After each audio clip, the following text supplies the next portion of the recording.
Salut les bladers, c'est Ryoke, bienvenue dans ce nouveau B-News. Si Takara nous avait annoncé la plupart des toupies jusqu'à Guilty Longinus grâce à un gros teasing dans un Korokoro il y a quelques mois, nous ne savions pas grand chose pour la suite. Et les prochains produits, pour le mois d'octobre, sont pour le moins inattendus.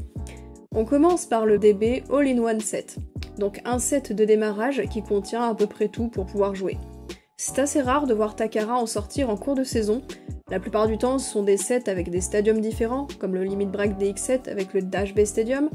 Là, on aura une simple recolor du DB Bay Stadium en noir, accompagné de 2 light launchers, un en rotation droite et un en rotation gauche, comme les toupies qui sont édités avec. Donc on a une Dynamite Belial Nexus Venture 3, couleur dorée, et Roar Bahamut Karma Metal Drift 6. La seule nouvelle pièce ici, c'est donc Metal Drift, donc c'est une version Metal Lock de Drift qui était déjà connue auparavant. En soi, rien de bien fifou si on a bien suivi les sorties DB jusqu'ici, mais pour quelqu'un qui ne serait pas à jour, il peut permettre d'obtenir de très bonnes pièces assez variées. Ce set sortira au Japon le 2 octobre 2021 au prix de 6050 yens. Le produit suivant, c'est un autre set, c'est le B191 Overdrive SP Starter Set. Lui sortira une semaine après, donc le 9 octobre, au prix de 5940 yens. Et Takara ne m'aura jamais autant surprise. Ce set contient 3 toupies et un Custom Bay Launcher LR. Et sans déconner, qui aurait pu prédire l'arrivée d'une nouvelle Phoenix avec l'animé actuel? Personne. Parce que oui, voici la nouvelle Phoenix. Apparemment, elle apparaîtra dans l'animé puisqu'on voit son personnage sur la boîte, Pain Phénoméno. Ces pièces sont donc le DB Core à rotation droite Phoenix, le Blade Prominence, donc Phoenix conserve un peu son système de armor mais foutu différemment avec le système DB du coup. Donc cette fois-ci l'anneau qui se nomme le Prominence Shield se fixe par-dessus et quand il va sauter, il laissera place à un contour plus fin sur le Blade. Et d'après la description, en fonction de son positionnement, on devrait pouvoir choisir si le shield saute facilement ou plus difficilement. Le disque c'est Tapered, celui apparu sur Vanish Fafnir, donc une réédition. Et le driver c'est Metal Universe. Donc le driver apparu sur Curse Satan, qui possède une pointe en demi-sphère et un anneau, le tout en rotation, et donc avec le système de fixation au-dessus du ressort en métal.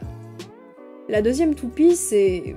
Comment ça, une nouvelle Belial? Attendez, Belle vient tout juste de finir la customisation de sa dynamite Belial en Perfect Belial avec ses 4 gears. Bon, déjà, Takara nous prévient directement. Les 4 gears seront compatibles avec cette nouvelle version de Belial. Ouf, on n'a pas craché notre thune pour rien. Au niveau du DB Core, on a donc un nouveau Belial, design cette fois-ci disposé sur la verticale. Et il posséderait des réducteurs de burst qui s'activeront si la vitesse de lancer est suffisante.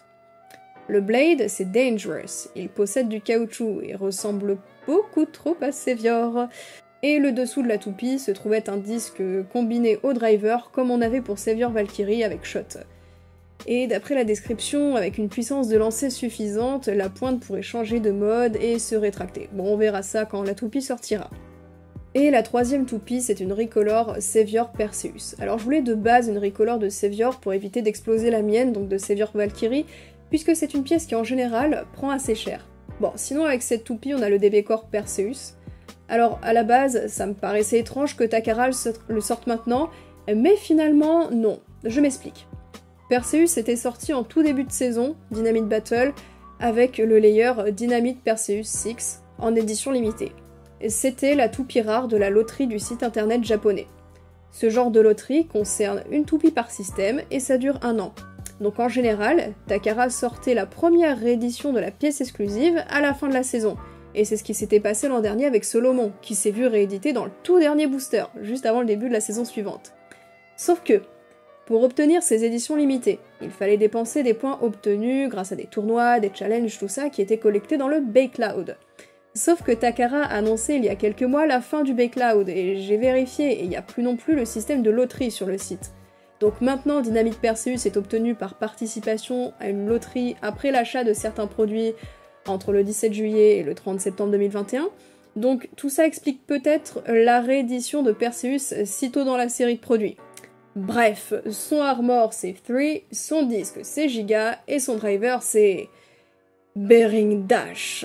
Vous vous souvenez quand les drivers dash étaient là pour redonner un coup de boost aux toupies de type attaque, peu utilisés en leur donnant l'avantage d'avoir un taux de burst réduit grâce à un ressort plus raide dans le driver? Bah c'est terminé, les joueurs de Spin Steel sont déjà en train de jouir. Quand un driver tel que Bearing ou tout autre driver qui combine des avantages tels que l'endurance et l'équilibre, je trouve personnellement qu'il n'est pas nécessaire de rajouter de quoi réduire le burst. Combiner des avantages et des faiblesses, c'est ce qui fait l'équilibre du jeu et son intérêt. Le type attaque tape fort mais ne tourne pas longtemps, le type défense ne bouge pas trop mais a une endurance très moyenne, le type endurance tourne longtemps mais se fait exploser rapidement. Bon, après d'après la description, le ressort ne serait pas aussi raide que les autres dash, mais juste plus raide que le Bearing classique, qui était le plus souple de tout le jeu. D'où le fait aussi que la capsule au-dessus soit orange et pas rouge. Donc on verra bien.